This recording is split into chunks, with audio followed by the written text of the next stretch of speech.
અરે તમને કદાચ ખ્યાલ પણ નહીં હોય કે રોજબરોજ આપણા ખિસ્સામાંથી અદૃશ્ય રીતે હજારો રૂપિયા ચોરાઈ રહ્યા છે. હા, અને આ કોઈ નાના સૂના કૌભાંડની વાત નથી થઈ રહી. બિલકુલ નહીં. કોઈ મોટા આર્થિક કૌભાંડના કારણે નહીં કે કોઈ નવા સરકારી ટેક્સના કારણે પણ નહીં. પરંતુ સીધું જ કહું તો આપણા ઘરની બરાબર બહાર પેલા રસ્તા પર ઉડતી ધૂળ અને કચરાના કારણે આ બધું થઈ રહ્યું છે. હા, આ વાત સાંભળવામાં કદાચ કોઈને થોડી અતિશયોક્તિ લાગે, એટલે લોકોને થાય કે ધૂળથી વળી કયા પૈસા લૂંટાઈ જવાના. પણ જ્યારે આપણે આંકડાઓ અને તેની પાછળના વિજ્ઞાનને સમજીએ ને, ત્યારે સાચું કહું તો વાસ્તવિકતા બહુ ભયાનક લાગે છે. સાચી વાત છે. મોટાભાગના લોકો ગંદકીને માત્ર આંખને ન ગમતી વસ્તુ માને છે. બરાબર, પણ તેનો સીધો હુમલો આપણા બેંક એકાઉન્ટ અને આપણા શરીર પર થાય છે એ બહુ ઓછા લોકો જાણે છે. એટલે જ આજના આ ઊંડાણપૂર્વકના વાર્તાલાપમાં આપણે આ જ અદૃશ્ય ચોરી અને તેના મૂળ કારણોના મૂળ સુધી જવાનું છે. આપણી પાસે આજે એક બહુ જ પ્રભાવશાળી સ્ત્રોત છે. હા, ડૉક્ટર મફતલાલ પટેલનો એક લેખ છે, જેનું શીર્ષક છે રક્ષણ સાથે સ્વચ્છતા અભિયાન. આ લેખ વાંચ્યા પછી મને ખરેખર એક બહુ જ ઊંડો વિચાર આવ્યો કે આમ જુઓ તો માનવીનું સૌથી મોટું અને સાચું ધન તો તેનું પોતાનું શરીર જ છે ને. બિલકુલ. જો શરીર જ સારું ન હોય તો બીજું બધું શું કામનું? એ જ તો. દુનિયાની તમામ ભૌતિક સંપત્તિ હોય, મોંઘી ગાડીઓ હોય કે મોટા બંગલાઓ હોય, એ બધું ત્યારે જ ભોગવી શકાય જ્યારે શરીર સ્વસ્થ હોય. રોગિષ્ઠ શરીર માટે તો આ બધું જ માટી સમાન છે. અને હું હંમેશા કહેતી આવું છું કે શરીરનું આ સ્વાસ્થ્ય સીધી રીતે આપણી આસપાસના વાતાવરણ સાથે જોડાયેલું છે. એટલે આ લેખનો મુખ્ય ઉદ્દેશ માત્ર રસ્તાઓ સાફ રાખવાની કોઈ સામાન્ય અપીલ કરવાનો નથી. તો પછી એમાં મુખ્ય મુદ્દો શું છે? સ્વચ્છતા એ આપણી અર્થવ્યવસ્થા, આપણી સામાજિક માનસિકતા અને આપણા વહીવટી તંત્રની કાર્યક્ષમતા સાથે કઈ રીતે ઊંડાણથી ગૂંથાયેલી છે તેનું આ એક બહુ જ તાર્કિક વિશ્લેષણ છે. ચાલો આ બાબતને જરા વિગતવાર સમજીએ. લેખની શરૂઆતમાં જ એક એવો આંકડો આપવામાં આવ્યો છે જે ખરેખર મગજને હચમાવી દે છે. હા, એલા 145 કરોડ લોકોવાળી વાતને. બરાબર. આ લેખમાં દેશના 145 કરોડ લોકોનો ઉલ્લેખ છે. જો આ 145 કરોડ લોકો પોતાના 290 કરોડ હાથ માત્ર એક જ દિશામાં એટલે કે સ્વચ્છતા માટે જોડી દે તો શું પરિણામ આવી શકે? એ તો કલ્પના બહારનું પરિણામ હોઈ શકે. હા, પણ આપણે માત્ર આદર્શવાદી વાતો નથી કરવી. લેખમાં અમદાવાદ શહેરનો એક બહુ જ રસપ્રદ સર્વે ટાંકવામાં આવ્યો છે, જે દર્શાવે છે કે માત્ર રસ્તા પર ઉડતી રેતી અને ધૂળના કારણે નાગરિકો, કોર્પોરેશન અને સરકારને અંદાજે 800 કરોડ રૂપિયાનું નુકસાન થાય છે. 800 કરોડ રૂપિયા. આ કોઈ નાનો આંકડો નથી. જરાય નહીં. પણ મને એ વિચાર આવતો હતો કે આ 800 કરોડનો આંકડો કઈ રીતે ઊભો થાય છે? મતલબ આ નુકસાનની ગણતરી કેવી રીતે થાય છે? એટલે આ નુકસાનની સાંકળ બહુ લાંબી અને જટિલ છે. તમે જુઓ, રસ્તા પર પડેલી ધૂળ અને રેતી માત્ર ત્યાં પડી નથી રહેતી. હા, એ તો ઉડવાની જ છે. બરાબર. જ્યારે મોટા અને ભારે વાહનો ત્યાંથી પસાર થાય છે, ત્યારે પાછળ આવતા ટુ વ્હીલર ચાલકો, રાહદારીઓ અને આસપાસના દુકાનદારો પર એ ધૂળ ઉડે છે. હા, આપણે રોજ આનો અનુભવ કરીએ છીએ. અને આ અત્યંત ઝીણી રેતી લોકોના વાળમાં, તેમના શ્વસનતંત્રમાં, આંખોમાં અને કપડાના રેસાઓમાં પ્રવેશે છે. આ માત્ર કોઈ સામાન્ય ધૂળ નથી હોતી. તેમાં વાહનોના ધુમાડાના ઝેરી કણો અને રસ્તા પરનો અન્ય કચરો પણ ભળેલો હોય છે. એટલે કે આપણે દરરોજ શ્વાસમાં એક પ્રકારનું ધીમું ઝેર લઈ રહ્યા છીએ. બિલકુલ. અને તેના પરિણામો સીધા દવાખાનામાં જોવા મળે છે. લોકો કફ, અસ્થમા અને ચામડીના રોગોનો ભોગ બને છે. સાચી વાત છે. અને ત્યાંથી જ આ આર્થિક નુકસાનની શરૂઆત થાય છે.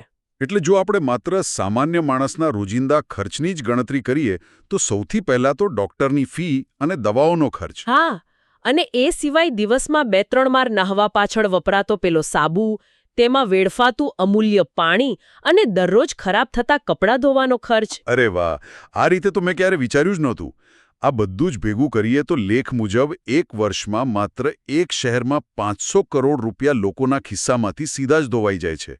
આ તો એક પ્રકારનો અદૃશ્ય ગંદકી ટેક્સ છે જે આપણે ચૂપચાપ ભરી રહ્યા છીએ. ગંદકી ટેક્સ. આ ખરેખર બહુ જ યોગ્ય શબ્દ પ્રયોગ છે, કારણ કે જ્યારે કોઈ વ્યક્તિ બીમાર પડે છે ત્યારે માત્ર દવાનો જ ખર્ચ નથી થતો. બીજું શું નુકસાન થાય છે? તેની કામ કરવાની ક્ષમતા ઘટે છે, તે ઓફિસે જઈ શકતો નથી, એટલે ઉત્પાદકતા પર પણ સીધી અસર પડે છે ને. આ પર્યાવરણ અને માનવ સ્વાસ્થ્ય વચ્ચેનો બહુ ઘનિષ્ઠ સંબંધ છે. બરાબર. હવે પ્રશ્ન એ છે કે શું આટલા મોટા આર્થિક અને શારીરિક નુકસાનને માત્ર સરકાર પોતાના બજેટ કે વહીવટી મશીનરીથી અટકાવી શકે? જવાબ છે ના. એ તો શક્ય જ નથી. પણ મને એ સવાલ થાય છે કે જો નુકસાન આટલા મોટા પાયે થતું હોય તો પછી કોઈ પણ દેશની અર્થવ્યવસ્થા કેવી રીતે ટકી શકે? એટલે તમારો ઈશારો વિકસિત દેશો તરફ છે? હા, મતલબ વિકસિત દેશોમાં પણ રસ્તાઓ છે, ત્યાં પણ વાહનો ચાલે છે અને ત્યાં પણ ધૂળ ઉડવાની શક્યતાઓ તો છે જ ને. તો પછી તેઓ આ અદૃશ્ય ટેક્સથી અને આ ભયંકર નુકસાનથી કેવી રીતે બચી ગયા? શું તેમની પાસે કોઈ જાદુઈ મશીનો છે? એ છે કે વિકસિત દેશોમાં બાળકોના મગજમાં પહેલેથી જ એ વાતનું સિંચન કરવામાં આવે છે કે ઘરની વ્યાખ્યા માત્ર 4 દિવાલો પૂરતી સીમિત નથી. ઓહો, એટલે તેઓ આખા દેશને પોતાનું ઘર માને છે. બિલકુલ. તેમનો આખો દેશ, જાહેર રસ્તાઓ, બગીચાઓ, આ બધું જ તેમનું પોતાનું ઘર છે. આ વાતને વધુ સ્પષ્ટ કરવા માટે લેખકે પોતાના વિદેશ પ્રવાસના 3 બહુ જ વાસ્તવિક અને આંખ ઉઘાડનારા દાખલા આપ્યા છે, ખબર છે? હા, પેલા વકીલ સાહેબવાળો કિસ્સો. બરાબર. પહેલો પ્રસંગ 1990ના વર્ષનો છે, જ્યારે લેખક ઇઝરાયલમાં હતા. તેમની સાથે હૈદરાબાદના એક વકીલ સાહેબ પણ હતા. સવારના સમયે તેઓ ચાલવા નીકળ્યા. ત્યારે વકીલ સાહેબે સિગારેટ પીધી અને ટેવ મુજબ તેનું ઠૂંઠું રસ્તા પર ફેંકીને પગથી કચડી નાખ્યું. જે ભારતમાં તો બહુ જ સામાન્ય બાબત છે. હા, પણ ઇઝરાયલમાં તેનું પરિણામ સાવ અલગ આવ્યું. એ વાત તો હું કહીશ. ત્યાં પ્રતિક્રિયા કોઈ પોલીસ અધિકારી કે સરકારી અમલદાર તરફથી નહોતી આવી. એક પ્રાથમિક શાળામાં ભણતો નાનો બાળક દોડતો ત્યાં આવ્યો. શું વાત કરો છો? એક નાનો બાળક? હા. તેણે જાતે રસ્તા પરથી એ સિગારેટનું ઠૂંઠું ઉપાડ્યું અને પેલા વકીલ સાહેબની સામે ઊભો રહીને હિબ્રુ ભાષામાં જોર-જોરથી બૂમો પાડવા લાગ્યો. ભલે લેખકને કે વકીલ સાહેબને ભાષા સમજાતી નહોતી, પણ એ બાળકના ચહેરા પરનો ગુસ્સો અને તેનો ભાવ બહુ સ્પષ્ટ હતો. તે જાણે પૂછી રહ્યો હતો કે તે મારો દેશ કેમ બગાડો? અને જોતજોતામાં તો આસપાસથી બીજા 10-15 બાળકો ત્યાં ભેગા થઈ ગયા. અરે બાપરે! પછી શું થયું? છેવટે પેલા ભણેલા ગણેલા વકીલ સાહેબે એ નાના બાળકો સામે 2 હાથ જોડીને માફી માંગવી પડી. માફી માંગવી પડી? હા, અને એ ઠૂંઠું જાતે કચરાપેટીમાં નાખવું પડ્યું. એક નાનકડું બાળક એક વિદેશી પુખ્ત વ્યક્તિને રોકે છે. આ બાબત શું દર્શાવે છે? આ દર્શાવે છે રાષ્ટ્ર પ્રત્યેની માલિકીની ભાવના. તે બાળકને કોઈએ ડરાવીને આ કરવા નહોતો મોકલ્યો. તેના મનમાં એવા દ્રઢ છે કે રસ્તો એ મારા ઘરનો જ એક હિસ્સો છે. સાચી વાત. અને બીજો પ્રસંગ જર્મનીનો છે, જે 1998-99ના સમયગાળાનો છે. લેખક પોતે બર્લિન શહેરમાં હતા અને જંગલ વિસ્તારમાંથી પસાર થતી વખતે કફની તકલીફના કારણે રસ્તાની બાજુમાં થૂકવા માટે ઊભા રહ્યા. હા, અને હજુ તો તેઓ થૂકવાની તૈયારી જ કરતા હતા ત્યાં સાયકલ પર જતા 2 જર્મન છોકરાઓએ તેમને તરત જ રોકી લીધા. અને અહીં નોંધવા જેવી વાત એ છે કે છોકરાઓએ માત્ર તેમને રોકીને કોઈ ભાષણ નહોતું આપ્યું. તો શું કર્યું? તેમણે તરત જ પોતાના ખિસ્સામાંથી પેપર નેપકિન કાઢી લેખકના હાથમાં મૂક્યો અને સ્પષ્ટ સૂચના આપી કે આમાં થૂકીને સામે પડેલી ડસ્ટબિનમાં જ નાખો. ઓહો, એટલે લેખકે તેમ કરવું જ પડ્યું હશે. બિલકુલ. આ બંને કિસ્સાઓમાં આપણે જોઈ શકીએ છીએ કે શાળાઓમાં જતી નવી પેઢી જાતે જ કાયદાનું પાલન કરાવી રહી છે. જ્યારે સમાજનો દરેક નાગરિક પોતે જ એક જવાબદાર નિરીક્ષક બની જાય ને, ત્યારે ગંદકી કરવી અશક્ય બની જાય છે. સાવ સાચી વાત. આને આપણે એક પ્રકારની પિયર ટુ પિયર એકાઉન્ટેબિલિટી કહી શકીએ. અને પેલો ત્રીજો દાખલો અમેરિકાનો છે, જ્યાં કાયદાનો અમલ કઈ હદે કડક હોય છે તે જોવા મળે છે.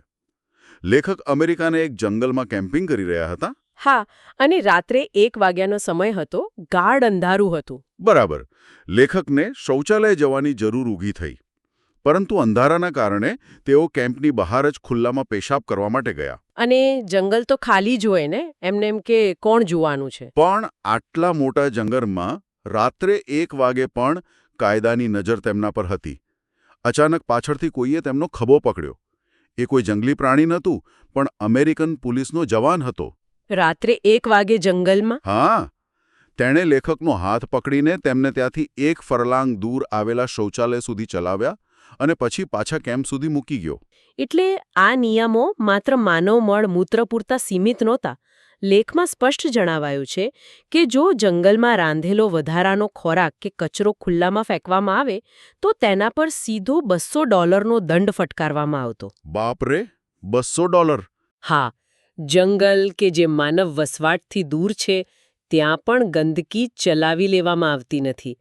પર્યાવરણને ક્યારેય ડમ્પિંગ ગ્રાઉન્ડ માનવામાં આવતું નથી. પણ મારે અહીં આ સ્ત્રોત સામગ્રીની થોડી બહાર જઈને એક બહુ પ્રેક્ટિકલ પ્રશ્ન પૂછવો છે. હા, ચોક્કસ. આ વિદેશના દાખલા સાંભળવા ખૂબ સારા લાગે છે. પણ જો ભારતના કોઈ રસ્તા પર કોઈ નાગરિક નિયમ તોડે અને તમે કે હું તેને ટોકવા જઈએ તો સામેથી તરત જ જવાબ મળે છે કે તારા બાપનું શું જાય છે અથવા તું મોટો કલેક્ટર થઈ ગયો છે. અરે, આવું તો રોજે રોજ સાંભળવા મળે છે. તો શું આપણે ત્યાં આઝાદીનો એક એવો વિકૃત અર્થ કાઢી લેવામાં આવ્યો છે કે જ્યાં કોઈ પણ જાતની રોકટોક વિના ગંદકી કરવી એ આપણો જન્મસિદ્ધ અધિકાર છે અને નાગરિક ફરજોની કોઈ કિંમત જ નથી? આ ખરેખર બહુ કડવી વાસ્તવિકતા છે. હું તો એમ કહીશ કે આપણે લોકશાહીમાં હક્કોની માંગણી બહુ મોટેથી કરીએ છીએ, પણ ફરજોના પાના આપણે સાવ ફાડી નાખ્યા છે. સાચી વાત. જ્યારે કોઈ આપણને ટોકે છે ત્યારે આપણે તેને સીધું વ્યક્તિગત અપમાન માની લઈએ છીએ. અને આ જ કારણ છે કે ભારતમાં સ્વચ્છતા માટે જે પણ અભિયાનો ચાલે છે તે ઘણીવાર જમીની સ્તર પર નિષ્ફળ જાય છે. અને આ નિષ્ફળતા પાછળનું એક બહુ મોટું કારણ લેખમાં પણ દર્શાવવામાં આવ્યું છે, આપણું દેખાડાનું નેતૃત્વ. અરે હા, ફોટો ઓપવાળી વાત. બરાબર. જ્યારે પણ દેશમાં સ્વચ્છતા અભિયાનની વાત નીકળે ત્યારે આપણે જોઈએ છીએ કે મોટા મોટા નેતાઓ, અધિકારીઓ અને ફિલ્મ સ્ટાર્સ બ્રાન્ડ ન્યૂ નવી નક્કોર સાવરણી લઈને રસ્તા પર આવી જાય છે. હા, અને આખી કવાયત માત્ર ફોટા પડાવવા પૂરતી જ સીમિત હોય છે. આસપાસ ડઝનબંધ કેમેરા હોય, 2-4 મિનિટ માટે કચરો વાળવાનો ખાલી અભિનય થાય અને પછી એ સાવરણી બાજુ પર મુકાઈ જાય. અને પછી પાછું હતું એવું ને એવું. બિલકુલ. આ પ્રકારના નેતૃત્વથી ક્યારેય લોકોના હૃદયમાં પરિવર્તન ના આવી શકે, કારણ કે તેમાં સમર્પણ નથી, માત્ર PR એટલે કે પબ્લિક રિલેશન્સની કવાયત છે. એકદમ સાચી વાત. અને આવા ફોટો આપ નેતૃત્વની બરાબર સામે લેખકે ઉત્તર પ્રદેશના બડોલી ગામનો એક એવો દાખલો મૂક્યો છે જે વાંચીને ખરેખર કોઈને પણ રૂવાણા ઊભા થઈ જાય. હા, પેલા રામ શકલસિંહવાળી વાત. હા, ત્યાં કૃષ્ણ પટેલ મહાવિદ્યાલય નામનું એક શૈક્ષણિક સંકુલ આવેલું છે. આ કોઈ નાની સંસ્થા નથી હો, તેમાં 5000થી વધુ વિદ્યાર્થીઓ ભણે છે. આ સંસ્થા ઊભી કરનાર વ્યક્તિનું નામ છે રામ શકલસિંહ. હું સમજાવતી હતી એમ, રામ શકલસિંહની કાર્યપદ્ધતિ એ સાચા અને અહંકાર મુક્ત નેતૃત્વનું જીવંત ઉદાહરણ છે. તેમણે આટલી વિશાળ કોલેજ બનાવવા માટે શું કર્યું ખબર છે? શું કર્યું? ગામડે ગામડે ફરીને લોકો પાસે ફાળો માંગ્યો અને ભીખ માંગીને લાખો રૂપિયા ભેગા કર્યા. ઓહો, આટલું સમર્પણ! હા, છતાં કોલેજ બની ગયા પછી તેમનામાં સત્તા કે હોદ્દાનો લેશ માત્ર અહંકાર નહોતો આવ્યો. તેમના રોજના નિયમ વિશે સાંભળીને તો આજના કહેવાતા નેતાઓ શરમમાં મુકાઈ જાય એવું છે. આટલી મોટી સંસ્થાના માલિક હોવા છતાં રામ શકલસિંહ ક્યારેય કોઈ કાર્યક્રમમાં સ્ટેજ પર નહોતા બેસતા. શું વાત કરો છો? હા, તેમને ક્યારેય કોઈના હાથે ફૂલહાર નથી પહેર્યા. તેમનો રોજનો નિયમ એ હતો કે સવારે બરાબર 5 વાગે તેઓ કોલેજ પહોંચી જાય અને આખા સંકુલમાં જેટલા પણ શૌચાલયો હતા ને તે તમામ શૌચાલયો તેઓ જાતે સાબુ અને પાણીથી ઘસીને સાફ કરતા. હે? જ્યારે કલ્પના કરો, 5000 વિદ્યાર્થીઓ વાપરતા હોય તેવા શૌચાલયોની સફાઈ એક સંસ્થાનો સ્થાપક રોજ સવારે જાતે કરે. આ તો માન્યામાં ના આવે એવી વાત છે. બરાબર. જ્યારે એ વિદ્યાર્થીઓ સવારે કોલેજમાં આવતા હશે અને પોતાના આદરણીય ગુરુને આ રીતે શારીરિક શ્રમ કરતા જોતા હશે, ત્યારે તેમના મનોવિજ્ઞાન પર કેવી ઊંડી અસર થતી હશે. એ જ તો ખરી ક્રાંતિ છે. વિદ્યાર્થીઓને કોઈ ભાષણ આપવાની જરૂરત નથી પડતી. જ્યારે નેતા પોતાનું ઈગો છોડીને જાતે દુર્ગંધ અને ગંદકી વચ્ચે જઈને સફાઈ કરે ત્યારે જોવાવાળાના મનમાંથી કચરો ફેંકવાની વૃત્તિ જ મરી જાય છે. સાચી વાત. ત્યાંના લોકો તેમને ગાંધીજી જેટલું જ કે કદાચ તેનાથી પણ વધારે માન આપતા હતા. પણ અહીં એક બીજો મુદ્દો પણ ઊભો થાય છે યાર. કયો મુદ્દો? આવી વ્યક્તિગત મહાનતા અને શહીદી પ્રેરણા ચોક્કસ આપે છે, પણ શું દેશના ખૂણે ખૂણે આવા રામ શકલસિંહ પેદા થવાની રાહ જોવી પ્રેક્ટિકલ છે? તમારો સવાલ વ્યાજબી છે. એટલે જ્યાં સુધી આપણું સરકારી તંત્ર જ સડી ગયેલું હોય ત્યાં સુધી 1-2 વ્યક્તિઓ આખી સિસ્ટમ કઈ રીતે બદલી શકે? આ એકદમ સાચો પ્રશ્ન છે. અને લેખમાં સિસ્ટમને નિષ્ફળતા પર પણ સીધો પ્રહાર કરવામાં આવ્યો છે. વહીવટીતંત્રની આળસ એ સ્વચ્છતાના માર્ગમાં બહુ મોટો અવરોધ છે. એ તો આપણે સૌ જાણીએ જ છીએ. સરકારી કચેરીઓનો માહોલ કેવો હોય છે તે આપણા સૌના અનુભવમાં છે. અધિકારીઓ અને કર્મચારીઓ માત્ર મહિનાના અંતે મળતા પગારની રાહ જોતા હોય છે. કામ પ્રત્યે કોઈ જવાબદારી જોવા મળતી નથી. હા, સામાન્ય નાગરિક જ્યારે કોઈ સમસ્યા લઈને અરજી કરે છે ત્યારે 6 મહિના સુધી એ ફાઇલો ટેબલ પર માત્ર ધૂળ ખાતી પડી રહે છે. આ વહીવટી ભ્રષ્ટાચાર અને લાલ ફીતાશાહી લોકોનો ઉત્સાહ સાવ તોડી નાખે છે. બરાબર.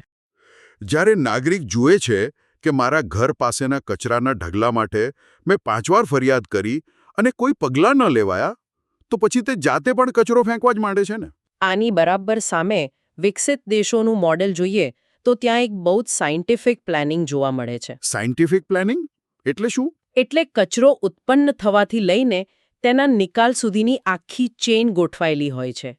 કચરો ક્યાં ફેંકવો તેની પૂરતી અને યોગ્ય વ્યવસ્થા દરેક ખૂણે હોય છે. જ્યારે આપણે ત્યાં કચરાપેટી જ ગોતવી પડે છે. હા, અને ત્યાં ફેંકેલા કચરાને નિયમિત અને અત્યંત ઝડપથી ઉઠાવવાની સિસ્ટમ કામ કરતી હોય છે. અને સૌથી મહત્વની વાત, જો કોઈ નિયમનો ભંગ કરે તો તેમાંથી છટકવું અશક્ય હોય છે. ભારે દંડ વસૂલવામાં આવે છે. અને આપણે ત્યાં આખી વ્યવસ્થા રામ ભરોસે અથવા તો ભગવાન ભરોસે ચાલી રહી છે. કચરાપેટીઓ હોય તો તે મહિનો સુધી ખાલી ન થાય અને તેમાંથી જ ગંદકી બહાર રસ્તા પર ફેલાતી હોય. સાચી વાત. આ આખી પરિસ્થિતિ સુધારવા માટે, જમીની સ્તર પર કામ કરવા માટે લેખમાં એક બહુ જ પ્રભાવશાળી મંત્ર આપવામાં આવ્યો છે, જે દેશના વડાપ્રધાને પણ વારંવાર કહ્યો છે. શ્રમેવ જયતે. બરાબર, શ્રમેવ જયતે. આ શ્રમેવ જયતે માત્ર એક સૂત્ર નથી, તે એક આખી જીવન પદ્ધતિ છે. લેખક બહુ સ્પષ્ટ રીતે નોંધે છે કે આપણી આજની શાળાઓ અને શિક્ષણ પદ્ધતિમાંથી શારીરિક શ્રમની સાવ બાદબાકી થઈ ગઈ છે. હા, શાળાઓ હવે માત્ર માહિતી ગોખવાના અને પરીક્ષામાં માર્ક્સ લાવવાના કારખાના બની ગઈ છે. આપણે બાળકોના મગજમાં એવું ઠસાવી દીધું છે કે જે માત્ર ખુરશી પર બેસીને મગજ કસે છે તે જ ઉચ્ચ કક્ષાનો માણસ છે. અને શારીરિક શ્રમ કરવો, સફાઈ કરવી એ બધું નીચલા દરજ્જાના લોકોનું કામ છે. આવું જ માની લેવામાં આવ્યું છે. બરાબર. ગાંધી મૂલ્યો આધારિત શૈક્ષણિક સંસ્થાઓનું લેખમાં ઉદાહરણ આપવામાં આવ્યું છે, જ્યાં આજે પણ શ્રમનું મહત્વ જળવાયું છે. શિક્ષણ એ મગજ અને હાથ બંનેનો સમન્વય હોવો જોઈએ. તો લેખકનું આના માટે શું સૂચન છે? લેખકનું સૂચન છે કે શાળાઓમાં વિદ્યાર્થીઓ પાસે તેમના પોતાના વર્ગખંડો અને મેદાનની સફાઈ ફરજિયાત કરાવવી જોઈએ. ગ્રામ્ય વિસ્તારની શાળાઓમાં તો બાળકો અને શિક્ષકોએ મહિનામાં એકવાર આખા ગામમાં નીકળીને સફાઈ ઝુંબેશ ચલાવવી જોઈએ. પણ કેટલાક વાલીઓ આનો વિરોધ ન કરે કે અમારા છોકરાઓ ભણવા જાય છે કે સફાઈ કરવા? આ કોઈ સજા નથી, આ એક માનસિક કેળવણી છે. હા, આની પાછળનું મનોવિજ્ઞાન બહુ જ જબરદસ્ત છે. મને લેખની એ લાઈન બહુ જ સ્પર્શી ગઈ કે જે જાતે કચરો ઉઠાવે છે તે ક્યારેય કચરો ફેંકતો નથી. બહુ ઊંડી વાત છે આ. આ માત્ર એક વાક્ય નથી, આ માનવ સ્વભાવનું બહુ મોટું સત્ય છે. જ્યારે કોઈ બાળક કમર વાળીને પરસેવો પાડીને પોતાનો વર્ગખંડ સાફ કરે છે ને, ત્યારે તેને જગ્યા સાથે એક શારીરિક અને ભાવનાત્મક લગાવ થઈ જાય છે. બિલકુલ. શ્રમનું આ સન્માન વ્યક્તિને પોતાના પર્યાવરણ પ્રત્યે સંવેદનશીલ બનાવે છે. જ્યારે તમે જાતે કોઈ જગ્યા સાફ કરી હોય અને બીજો કોઈ ત્યાં કાગળનો ડૂચો ફેંકે, ત્યારે તમને અંદરથી દુઃખ થાય છે, ગુસ્સો આવે છે. અને આ જ ભાવના પહેલા ઇઝરાયલના બાળકમાં હતી. એ જ તો. જો શાળાઓમાંથી જ આ શ્રમેવ જયતેના મૂલ્યોનું સિંચન થાય તો ભવિષ્યમાં સ્વચ્છતા માટે કરોડો રૂપિયાના બજેટની કે મોટી મોટી જાહેરાતોની જરૂર જ નહીં પડે. તો આ બધાનો અર્થ શું છે? વાત બહુ જ સ્પષ્ટ છે. દેશમાંથી ગંદકીનો આ રોગચાળો અને આર્થિક બોજ દૂર કરવો એ માત્ર વહીવટીતંત્રના હાથની વાત નથી. ના, જરાય નહીં. આ એક સહિયારી જવાબદારી છે. 145 કરોડ લોકોએ એ સમજવું જ પડશે કે ઘરની 4 દિવાલની બહારનો રસ્તો પણ તેમની જ માલિકીનો છે. અને સાથે સાથે વહીવટીતંત્રે પણ પોતાની આળસ ખંખેરવી પડશે, ભ્રષ્ટાચાર નાબૂદ કરવો પડશે અને પેલી જે સાયન્ટિફિક સિસ્ટમની વાત કરી એ ગોઠવવી પડશે. બરાબર છે.